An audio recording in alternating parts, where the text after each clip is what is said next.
"We're not your bank anymore," Daniel said, his voice cutting through the kitchen like it didn't they belong in a home anymore. It didn't they feel like a sentence meant for family. It felt final, rehearsed, and strangely calm for something so heavy. He stood there with my hands still resting on the edge of the dining table, the one I had set just an hour earlier with the same care I always gave to Sunday dinners, even when no one noticed. The smell of roasted chicken lingered in the air, warm and ordinary, but the room itself had gone cold in a way I couldn't explain. Michael didn't speak. Jessica didn't look at me.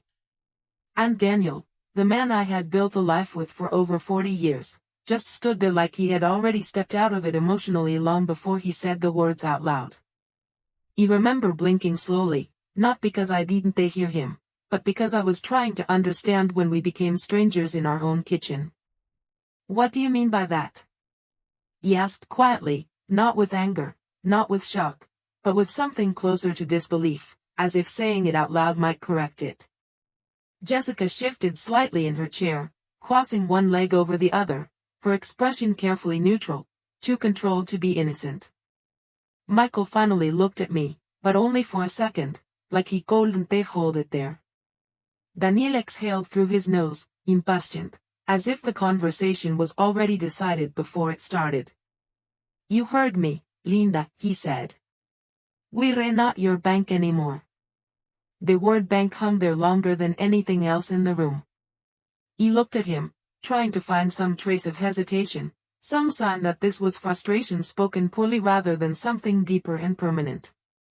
But his face didn't give me that comfort. Instead, it carried something I had never noticed before in him, a kind of practiced distance, like he had been rehearsing how to detach from me without calling it abandonment. He slowly sat down because my legs suddenly felt unsure, not weak, just unfamiliar, like they didn't belong to the same rhythm as the moment I was standing in. I placed my hands flat on the table, feeling the wood grain beneath my fingertips, grounding myself in something physical. Because nothing emotional made sense anymore. "We've helped Michael more times than I can count," I said softly, not as a defense, but as a reminder of something that used to be understood between us. When he lost his job in Chicago, when Jessica was still finishing her certification, when rent went up in Dallas and they couldn't cover the deposit, we didn't hesitate.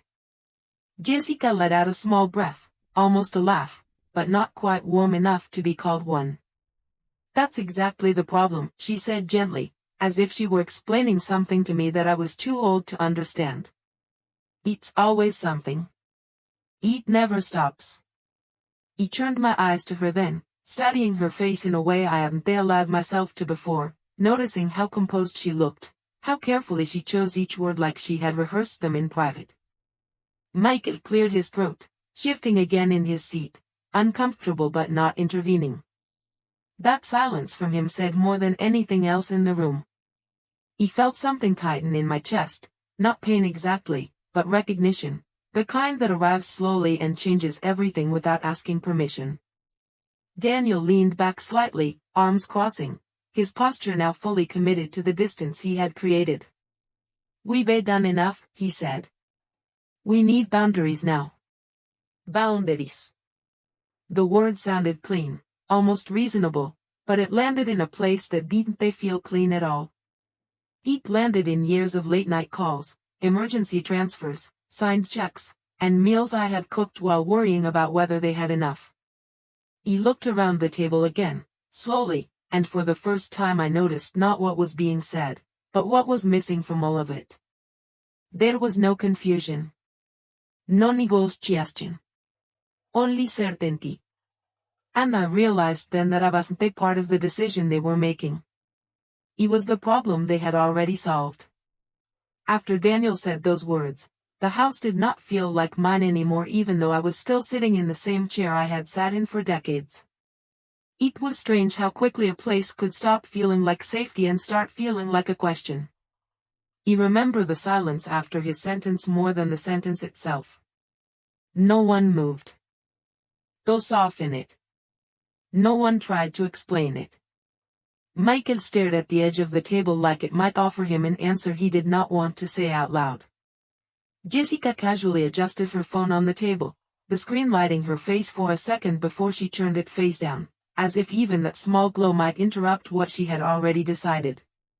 He looked at Daniel and tried to find the man who used to ask me if I wanted coffee in the morning before he left for work, the man who used to fix the broken cabinet door in the kitchen without me asking twice. But what I saw instead was someone who had placed distance between us so carefully that it no longer looked like an accident. When did this become necessary? He asked, my voice steady but quieter than I intended. He was not looking for a fight. He was looking for a timeline. Something I could understand, something that would make sense of the shift I had felt but never fully acknowledged.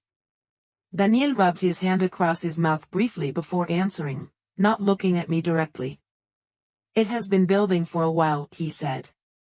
That was all. No detail. No explanation. Used the door closing slowly without the courtesy of telling me what room was on the other side. He turned my gaze toward Michael again. My son, the boy I once stayed up with through fevers and nightmares, the man I helped through his first apartment lease in Denver when he thought he could not afford anything better than a studio with thin walls. Michael, I said softly, waiting for him to meet my eyes. Edith, but only briefly, like he was borrowing courage from somewhere else in the room. Is this how you see it too? He asked. There was a pause, long enough that it felt like a choice rather than hesitation. Mom, he started, then stopped, then looked away again.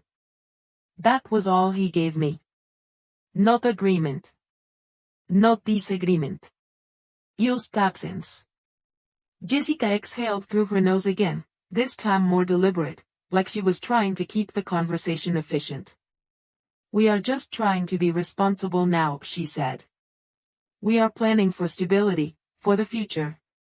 We cannot keep relying on assistance like this. The word assistance made something inside me seethed. He thought about every moment that word was used instead of what it actually was. Help. Famyly. Support. He thought about the winter Michael lost his job and called me at midnight because he was embarrassed to ask for anything. He thought about the time Jessica said she needed help with medical bills before she had insurance coverage and how quickly Daniel and I moved money around without ever calling it anything other than what it was, family taking care of family. Now it had a new name, and that new name made it sound like a mistake. He stood up slowly, not because I was angry, but because I suddenly needed distance from the table more than I needed answers from it. The chair made a soft sound against the floor as I pushed it back. No one reached to stop me. That realization landed quietly but completely. He walked a few steps toward the counter, placing my hand on it to steady myself more out of habit than necessity. The kitchen looked the same, but it no longer belonged to the same version of us. He could still see the life we had built here, the small routines, the familiar corners, but they felt like memories rather than present reality. Daniel finally spoke again, this time less sharp, but no softer in meaning. We are not cutting you out of our lives, he said. We are just changing the way things work. He nodded slowly, even though I was not sure I understood what he thought that meant. Because say nothing about this felt like a change in structure. It felt like removal, carefully worded so it would not sound like loss until much later. He looked back at them one more time. 3 people sitting at my table, each holding a different version of the same decision, and none of them asking if I agreed to it. And in that moment, I realized something that felt heavier than anything said earlier. They were not waiting for my response anymore. They had already moved past it. After I stepped away from the table, the silence followed me like it had weight. He stood by the kitchen counter without speaking, letting the sound of the refrigerator humming fill the space that no one else seemed willing to fill. Being me, no one called my name. No one asked me.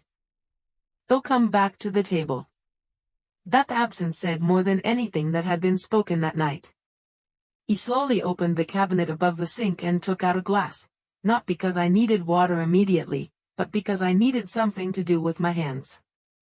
Daniel remained seated for a moment longer, then finally pushed his chair back with a controlled motion, as if even movement had become part of a negotiation.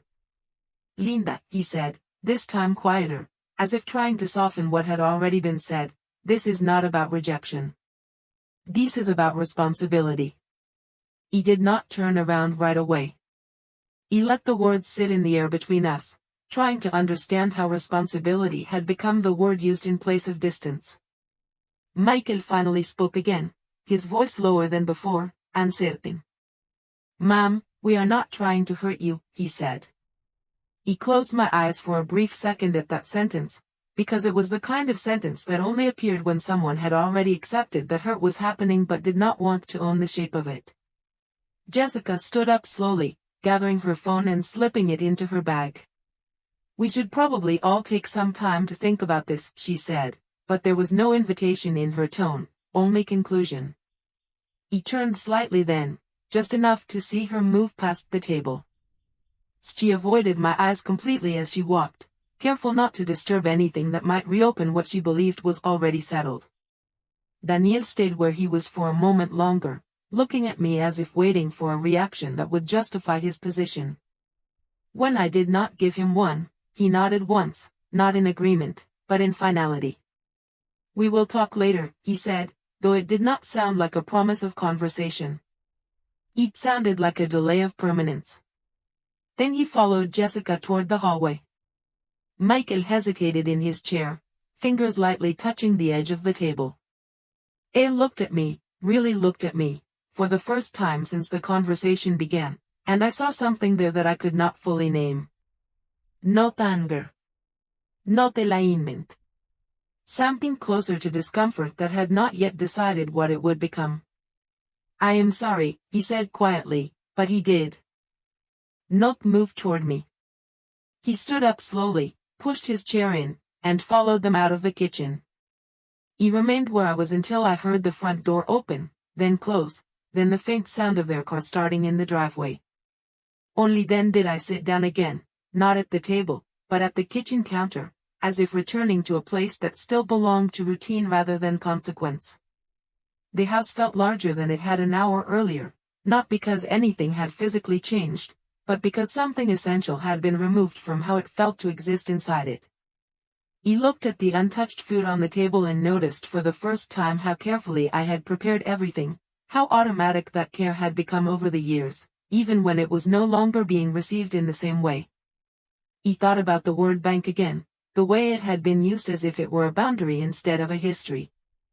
And slowly, as I sat there alone in the kitchen light, I began to realize that this was not a sudden decision made in one conversation.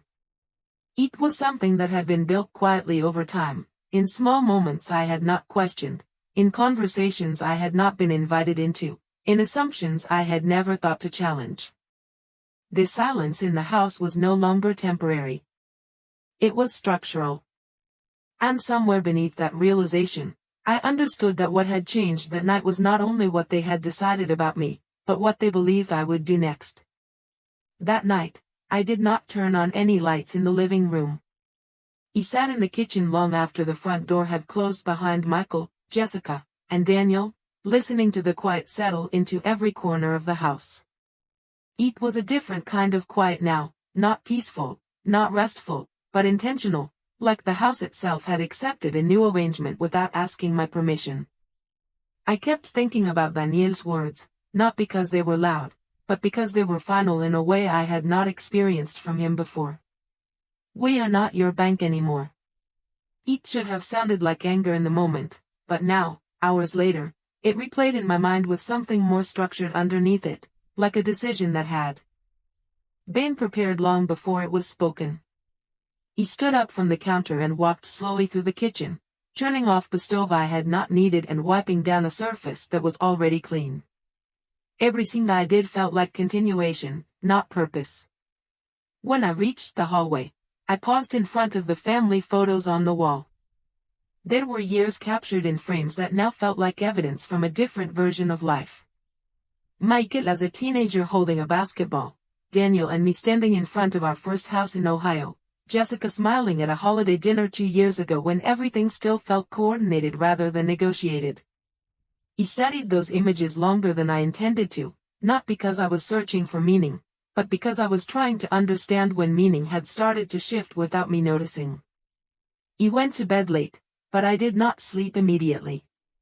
Instead, I lay there listening to the house settle, each small sound reminding me that I was the only one responding to it now.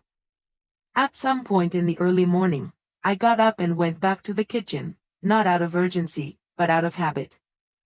I poured myself a glass of water and sat at the table again, this time not at the center, but slightly off to the side, as if even I was adjusting my position to fit a new structure I had not agreed to. My thoughts drifted backward, not in chaos, but in sequence. I began remembering moments I had dismissed at the time, small changes that I had labeled as stress or convenience.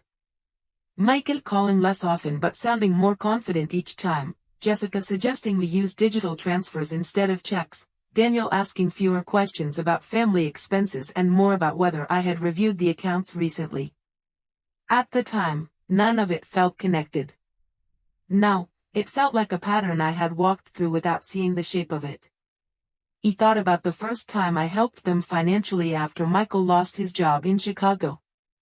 It had been temporary then. A few $1,000s to cover rent, groceries, a bridge until stability returned.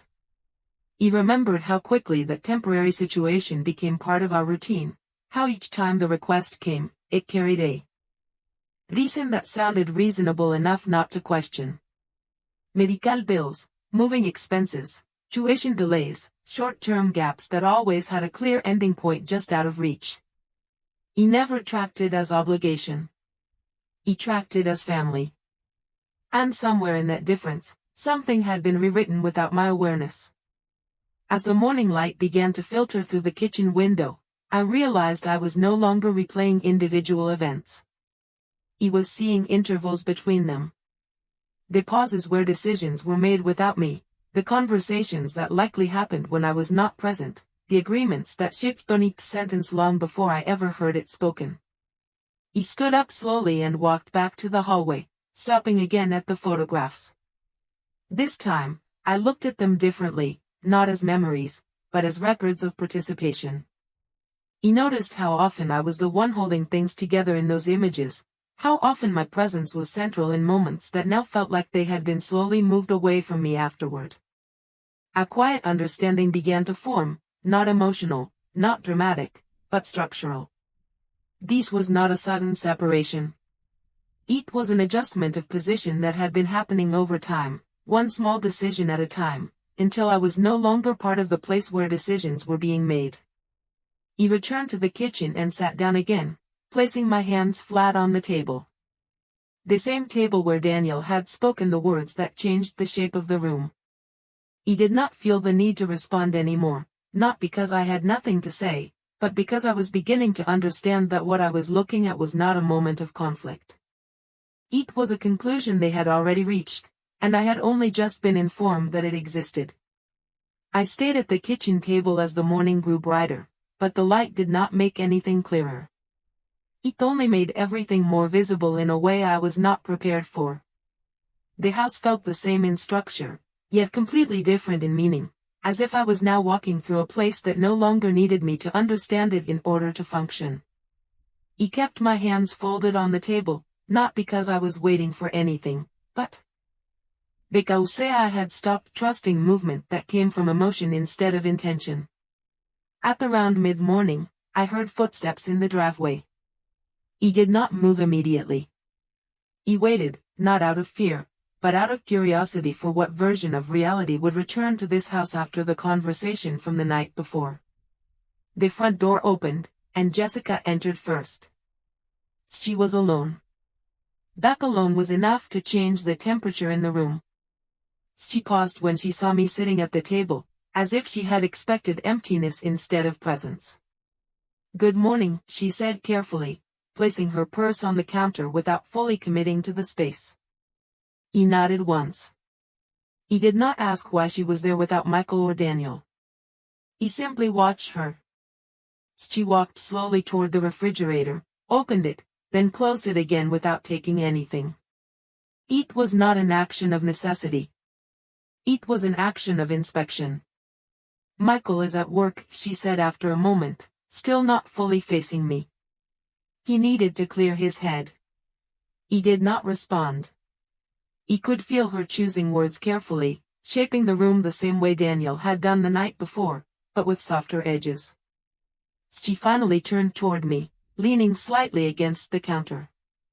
I think last night was difficult for everyone, she said. But I also think it needed to happen. He studied her face again, not as a daughter-in-law, but as someone recalibrating a system she believed she understood. Needed to happen for who? He asked quietly. The question did not sound like accusation. It sounded like observation. That seemed to unsettle her more than anger would have. She shifted her weight, then sighed lightly. For all of us, she said. We cannot keep repeating the same patterns. It is not sustainable. The word sustainable lingered in the air longer than it should have in a kitchen conversation. He remembered every moment that word could be applied to in hindsight, every decision that had been reframed as instability after it had already been normalized for years. He stood up slowly and walked to the sink, turning it on just enough to create sound, not because I needed water, but because I needed something neutral between. Oasis. You and Michael have been making decisions for how long? He asked without turning around. There was a pause before she answered. We are not making decisions without consideration, she said. We are trying to establish independence. Independence. He turned off the water and looked at her again. From what exactly? He asked. She hesitated this time, longer than before. That hesitation was not confusion. It was selection. From dependency, she finally said. He nodded slowly, as if confirming something I had already begun to see the shape of. She pushed herself off the counter slightly, adjusting her posture as if regaining control of tone. Michael feels overwhelmed, she added. He feels like he cannot build anything stable while things keep being redirected. He almost smiled at the phrasing. Redirected. As if support had been an obstacle instead of a foundation. He walked back to the table and sat down again. And Daniel? He asked. She hesitated just a fraction too long before answering. Daniel agrees, she said. But her voice lacked the certainty she had used earlier. That detail mattered more than the sentence itself. He watched her carefully now, not for emotion, but for alignment. Because what I was beginning to understand was that alignment had replaced conversation in this house. Decisions were no longer discussed. They were synchronized. Jessica looked at me again, and for the first time there was something less controlled in her expression. Not guilt, not regret, but calculation that had not fully resolved its outcome. We are trying to prevent resentment later, she said. We are trying to avoid a situation where expectations continue to grow. Expectations. That word landed differently. He leaned slightly forward, resting my forearms on the table. Tell me, I said quietly, when did help become expectation in your mind? She did not answer immediately. The silence between us was not empty. It was active. She looked away first, just slightly, and in that moment I understood something I had not fully admitted even to myself.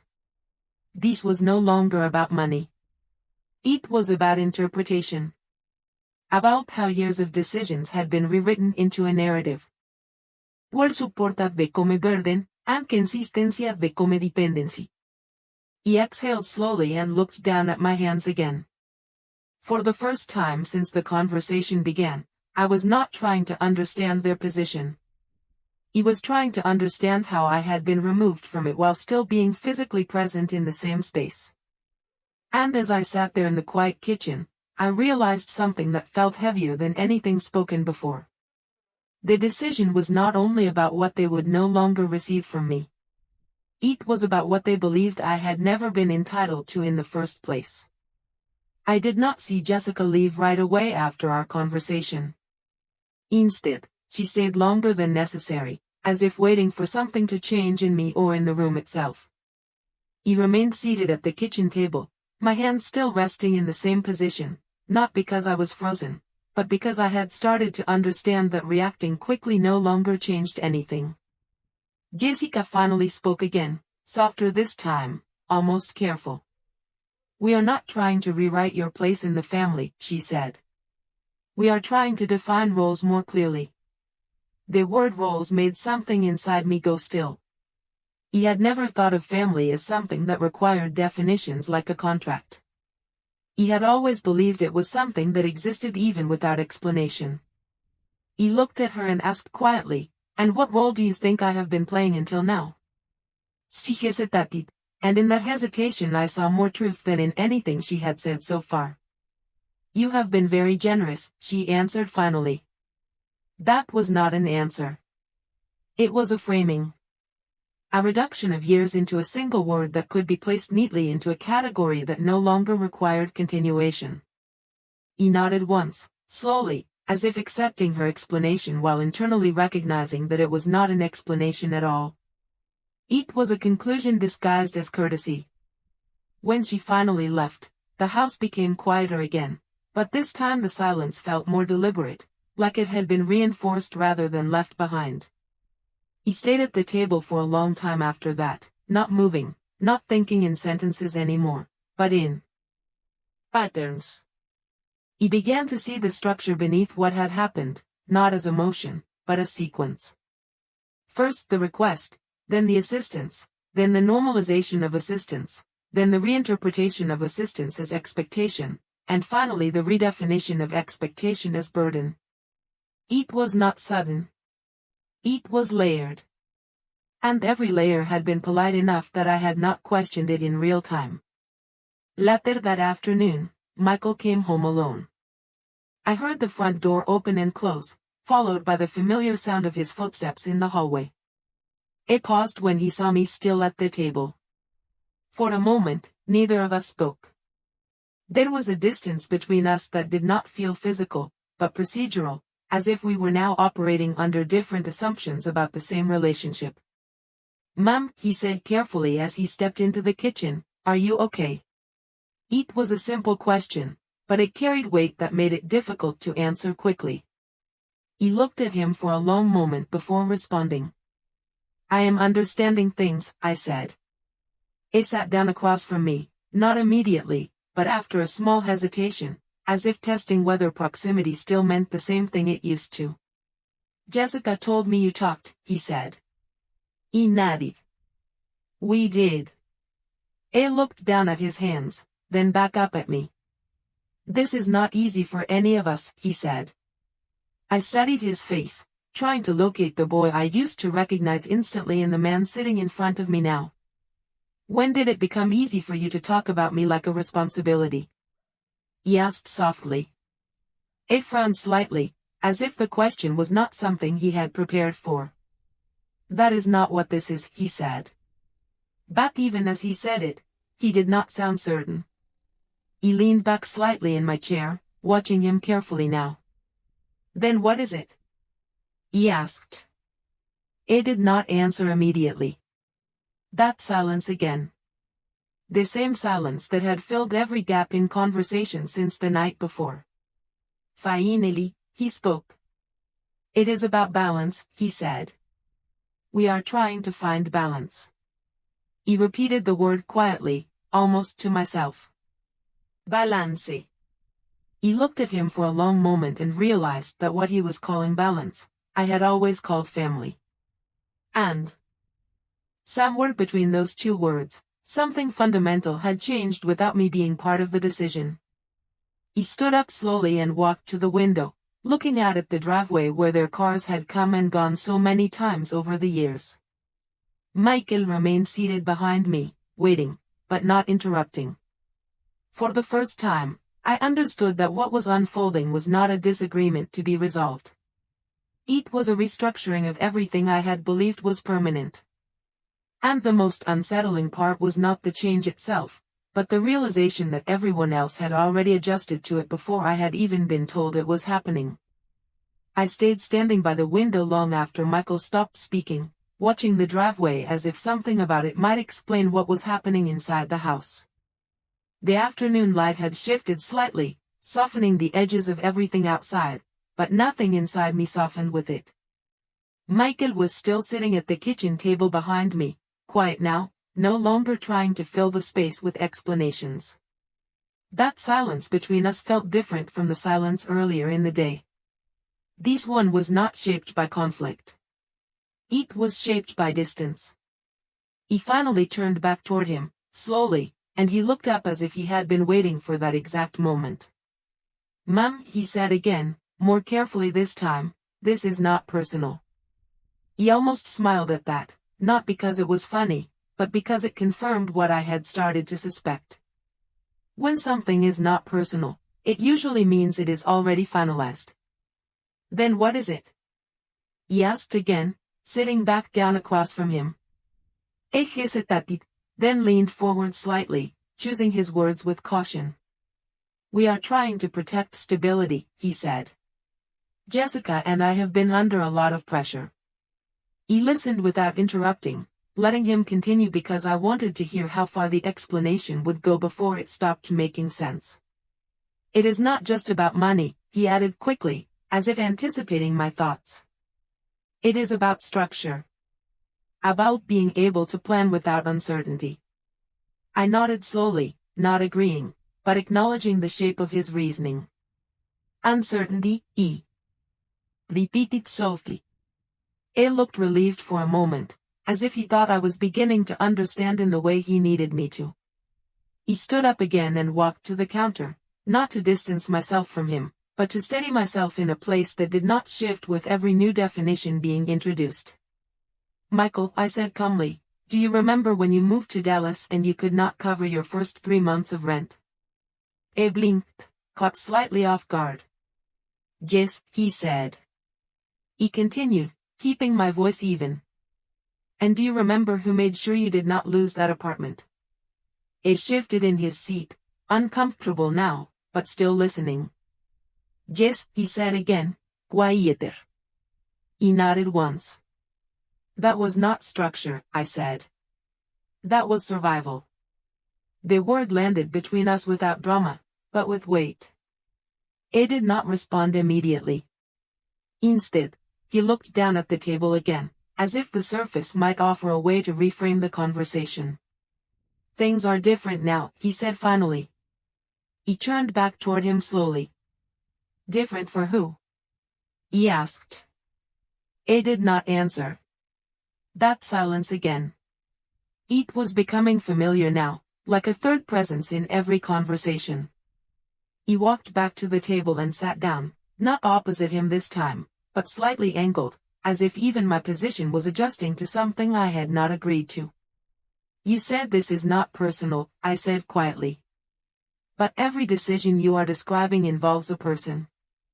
He rubbed his hands together once, a small nervous motion I remembered from when he was younger. "We are not trying to erase anything," he said. "We are just trying to move forward." He studied him carefully. "Forward from what?" he asked. He opened his mouth slightly, then closed it again. For the first time since he arrived, he looked unsure of how to phrase what he believed without sounding like it meant something else. "From dependency," he said again, repeating the word Jessica had used earlier, as if repetition made it more absolute. He leaned back in my chair, letting that word sit fully in the room. Dependency. It had appeared so many times now that it no longer felt like a description. It felt like a verdict that had been agreed upon in my absence. He looked at Michael for a long moment, noticing something I had not fully processed before. It was not angry at me. It was aligned with a version of reality where what we had shared had already been reclassified. "Who decided that word?" he asked quietly. He frowned slightly. "It is not about deciding words," he said. But even as he said it, I could see that it absolutely was. Words were now doing the work that conversations used to do. They were replacing history with categories that felt easier to manage. He stood up again, this time more slowly, and walked toward the hallway. Michael did not follow immediately. He paused near the photographs again, not touching them, just looking. The same images I had studied the day before now felt further away, not in time, but in meaning. Michael eventually came to stand a few feet behind me. "Mom," he said softly, "we still love you." He did not turn around when he said it. He kept looking at the frames on the wall. "I know," I said quietly. And for the first time, I realized that love and structure were no longer describing the same thing in this house. They were being spoken as if they could replace each other, when in reality, one had already started to exclude the other. That evening, the house felt emptier than it had the night before, even though no one new had left it. It was as if something essential had already been removed and everything else was simply adjusting around that absence. He was in the kitchen when Michael finally left. He did not announce it. He did not say goodbye in a formal way. He simply stood up from the table, looked at me for a brief moment, and then walked toward the door. He followed him halfway down the hallway, not to stop him, but because I realized I was no longer certain where the boundary between staying and leaving had been drawn. "Mom," he said again as he reached the door, "we are going to figure this out." He nodded once. "I hope you do," I replied, and I meant it in a way that was no longer tied to me being part of the outcome. He hesitated with his hand on the door handle, then opened it and stepped outside. The sound of the door closing behind him was softer than I expected, but it carried further than it should have. He stood there for a moment in the hallway, looking at the empty space where he had been, then turned back into the house. The lights in the kitchen were still on, unchanged, waiting for someone to assign them purpose again. He walked slowly back to the table and sat down, but I did not stay there long. Something about sitting in that exact position no longer felt neutral. It felt assigned. He stood again and began moving through the house without direction, not searching for anything specific, but observing what remained when expectation was removed from it. Every room felt slightly altered, not physically, but in meaning. The living room where conversations used to overlap now felt like a space designed for silence. The hallway where footsteps used to signal arrival now felt like a passage between decisions that were already made elsewhere. He stopped in front of the window in the front room and looked out at the street. A neighbor was walking a dog across the sidewalk, completely unaware of the shift that had taken place inside this house. That contrast stayed with me longer than I expected. Life outside continued without interruption, while everything inside had been quietly restructured without visible disruption. He realized then that nothing dramatic had happened in appearance. No raised voices remained in the walls. No objects had been moved. Yet the entire architecture of belonging had changed. He sat down in the armchair near the window, not because I was tired, but because I needed to remain still long enough to understand what was left when roles were removed from relationships. He thought about Michael again, not as he had been tonight, but as he had been over the years. The first time he called me from his college dorm asking how to cook something simple because he had forgotten how food worked outside of home. The first time he called me after losing a job, not asking for money first, but asking if I thought he had failed. The way his voice used to sound when he believed I would always respond in a way that made things feel solvable. He wondered when that assumption had changed. Not in one moment, but in a series of adjustments so small they never required announcement. He thought about Jessica again, her careful language, the way she chose words like structure and stability instead of confrontation or exclusion. He understood now that language was doing more work than emotion in this household. It was reorganizing reality in ways that felt neutral on the surface but absolute underneath. The house creaked slightly as it settled into nighttime quiet. He did not move. He let the silence expand without trying to fill it. For the first time, I stopped interpreting that silence as absence. He began to recognize it as transition. Something had ended, but nothing had yet begun in its place. And in that in-between space, I finally understood the part that no one had said out loud. This was not a disagreement about money or responsibility.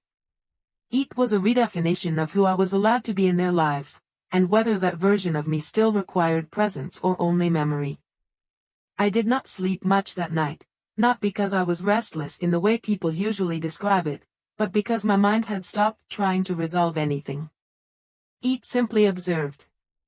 Morning came into the house slowly, without invitation, filling the rooms with a light that made everything look unchanged while feeling entirely different. He was already in the kitchen when I heard the front door open again. This time I did not rush to interpret it. He simply waited. Daniel entered first, followed by Jessica, and for a brief moment I noticed how coordinated their presence had become, as if they were no longer individuals stepping into a home, but participants entering a structured conversation that had already begun elsewhere. Michael was not with them. That absence registered immediately, but I did not react to it. Daniel looked at me from the doorway, pausing as if assessing the room before speaking. Jessica stood slightly behind him, holding her bag close to her side. "We need to clarify a few things," Daniel said, his tone steady, controlled, no longer sharp but still distant. He nodded once, not inviting, not resisting. He simply acknowledged. They sat at the table without hesitation this time, as if the space had already been allocated. He remained standing for a moment longer before finally taking my seat across from them, not as a gesture of compliance, but of observation. Jessica spoke first. "We have thought about it," she said carefully. "And we believe structure needs to be clear moving forward." Daniel did not interrupt her. He only watched me as she continued. "There will be defined financial boundaries," she said. "And expectations need to be reset so that there is no confusion." The phrasing was deliberate, balanced, and empty of emotion. He listened without reacting, letting each word settle before responding. "And what does that mean in practice?" he asked quietly.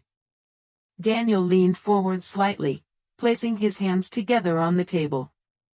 "It means independence on both sides," he said. "It means no overlap that creates pressure or misunderstanding."